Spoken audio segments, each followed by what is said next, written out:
महाभारत काल में रानियों के बीच स्नान की बातों की जानकारी महाभारत में बेशक नहीं आती, लेकिन उस दौर की प्रथाएं जो कहती है उनसे जाहिर होता है शाही रीति रिवाजों के अनुसार रानियां कैसे नहाने का काम करती थी। हालांकि ये स्नान सुगंधित जल से होता था और पर्दे के भीतर होता था। महाभारत के मुख्य स्त्री पात्रों में एक द्रौपदी अपनी भक्ति और अनुष्ठानों के लिए जानी जाती है। वह हस्तिनापुर के पांडेश्वर महादेव मंदिर के पास एक पवित्र जलधारा में प्रतिदिन स्नान करती थी, जहां वह शिव की पूजा किया करती थी। ये जगह अब भी हस्तिनापुर में मौजूद है। ये मंदिर उनकी आध्यात्मिक प्रथाओं के लिए महत्वपूर्ण स्नान था। जो दिखता है कि स्नान और शुद्धिकरण अनुष्ठान उनके दैनिक जीवन में महत्वपूर्ण पहलू थे।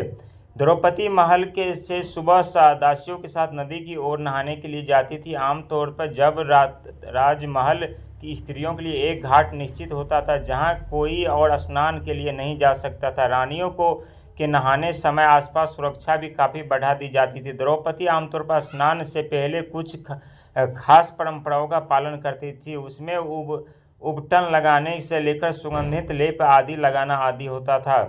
कई स्नान महल के अंदर खास तौर पर बनाए गए छोटे सरोवर या कुंड होते थे। कुछ स्नान ऐसे होते थे जो मंत्रों उच्चारण के बीच होते थे। स्नान खास अनुष्ठानों के बीच होता था जिसमें सुगंधित जल और फूलों का उपयोग शामिल था। हप्पी में जहां रानी के स्नान गृह को इस तरह बनाया गया था कि शाही महिलाएं शानदार कक्ष में आराम से स्नान का आनंद ले सके। स्नान के एक आवश्यक दैनिक अनुष्ठान माना जाता है, विशेष रूप से सुबह ब्रह्म मुहूर्त जैसे शुभ समय पर। ऐसा माना जाता है रानियां सभी सुबह होने से पहले स्नान कर लेती थी, क्योंकि इसके बाद रोजाना के काम और धार्मिक अनुष्ठान शुरू हो जाते थे। स्नान न केवल स्वच्छता का मामला था बल्कि अनुष्ठानिक अभ्यास भी था। धार्मिक कर्तव्यों का अनुष्ठानों को करने से पहले व्यक्तियों के लिए स्नान करना आम बात थी, क्योंकि ईश्वर से जुड़ने के लिए पवित्रता आवश्यक थी। स्नान समय शुभ समय और स्थितियों से जुड़े होते हैं। स्नान के बाद रानियों और दासियों के कुछ नियमों का पालन करने की अपेक्षा की जाती थी, जैसे कि तुरंत बाद अपने अंगों पर तेल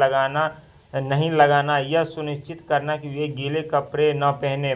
महाभारत काल में रानियों का स्नान के कई तरह होते थे। इसी में एक था अमृत स्नान। अमृत स्नान भी नदी के तट पर होने के वाले महत्वपूर्ण वैदिक समारोह का एक हिस्सा था। इस आयोजन में सर्वाधिक उत्सव के रूप में मनाया जाता था, जिसमें नागरिक और देव देवता स्नान समारोह में शामिल होने के दौरान आशीर्वाद और फूल बरसाते थे।